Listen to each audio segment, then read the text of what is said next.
This week we're talking about cinematography and going through lots of examples of how different camera techniques will have different effects on the audience.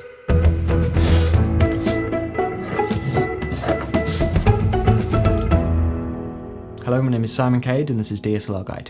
So this is the first part in a series all about cinematography, where we'll be looking at using the camera and lighting to tell stories. So in this first part, we're focusing on where to place the camera and how to set up the layout of your scene so that we can get a certain reaction from the audience. So the first thing to think about is depth. Now, I think that this is one of the biggest differences between amateur filmmaking and the movies that we see at the cinema. So what I mean by depth is when the images look three-dimensional, when there's a big difference between the foreground elements, the midground and the background. And this can usually be achieved by looking out for perspective lines going off into the distance. Or another thing you can do is have a frame in the foreground, something which provides a natural frame. This can really help to add some real depth, and it makes the shots a lot richer and more pleasing to the eye. If you look at any painting or photo or any shot from a film, they often have really nice depth in them, which makes it a really rich frame.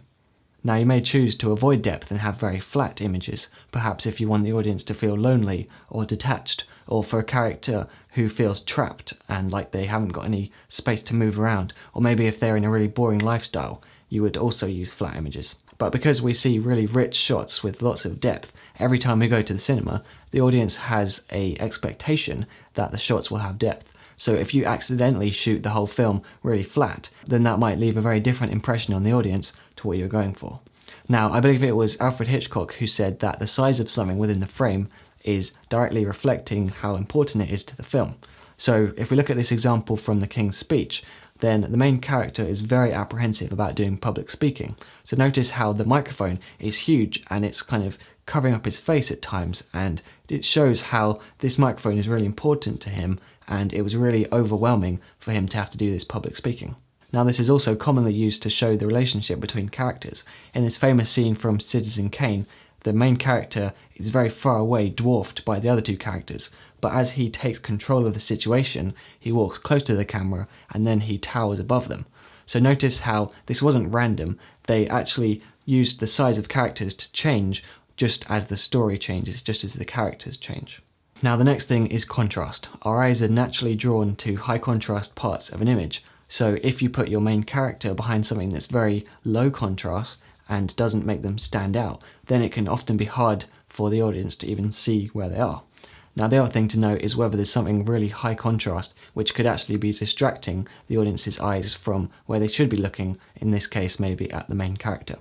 So once you understand contrast, you can decide whether you want your characters to really stand out or whether you do want them to blend into the background a bit.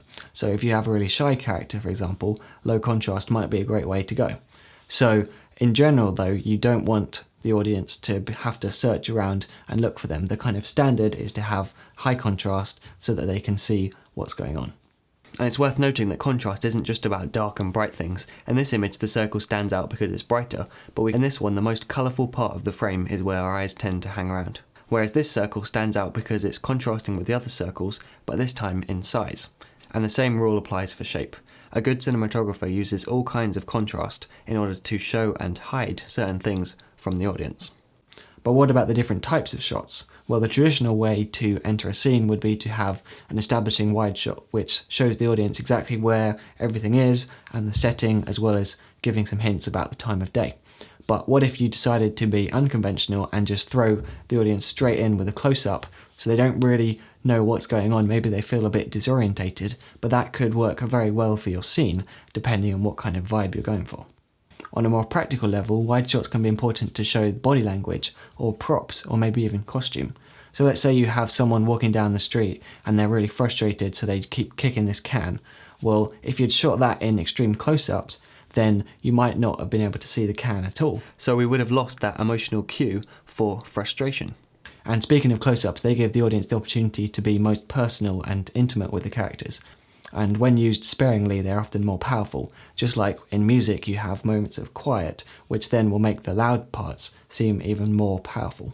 So I think a good principle for all of this is to go back to the Citizen Kane shot, because I think that cinematography is most effective when there are changes that then reflect the story, or maybe the characters making a decision, or the story going in a new direction.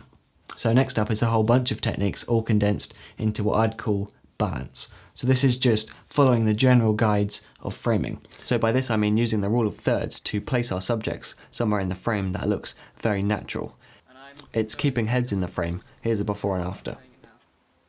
It's also worth keeping the camera on a level horizon. Again, another before and after. And it's also framing to give your characters looking room, where they have space on the side of the frame that they are facing. So most of the time we're pretty much aiming for shots that are as balanced as possible. I'd say that 95% of shots from Hollywood films are pretty much well balanced, and if you accidentally set your camera to be off balance, whether that's through the horizon being a bit off or not giving your actors enough headroom or looking room, then it can really have a bad effect on the vibe that you're going for. But of course you could purposefully make your shots unbalanced. Maybe if your character is going off the rails, or if they're just really unpredictable, then that could be a really useful storytelling device. But in general, I'd recommend being pretty subtle about this most of the time, because it really can be distracting from the story if you push it too far. So how far away from each other you position characters can say a lot about their relationship. So let's say you have a shot of a kid who's feeling really left out, where you might actually make some distance between them and the other people to show that emotional distance. And of course you can flip this by having your characters close together, which suggests trust and intimacy. And in a great blog post by Shane Hulbert, he talks about how in his film Crazy Beautiful, he used over-the-shoulder shots with plenty of distance to begin with, but then as their relationship deepened, the gap between them closed. And finally, let's talk about the height of the camera. Now, if you set it up at eye level, then you're giving a pretty neutral impression to the audience, but then think of the phrases, they really look up to them, compared to, oh yeah, they really look down on them. They have very big connotations. Looking up to someone makes them sound quite heroic, while looking down on someone makes them sound quite vulnerable. So in films they often use this as a very simple way to establish who has the dominance in a scene.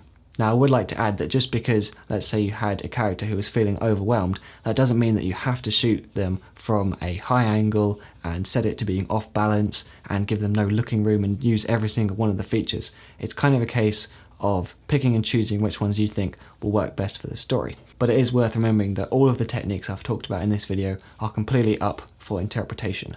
When it comes to adding the music and the dialogue and the kind of backstory, any of these features could be used to kind of convey a completely different emotion. So there's no way that these are rules, they're just kind of guidelines, and you kind of look at the way that some filmmakers have done it and then decide which parts you want to take and which parts you want to leave.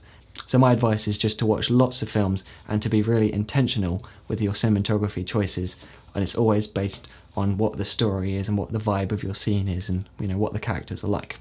So that's pretty much it for this week. I would like to say that on the blog post I'll link to a whole bunch of videos which have taught me loads about composition and all the stuff that I've been talking about in this video, so do check that out if you're interested, link in the description. But that's it for this week, and I'll see you next time.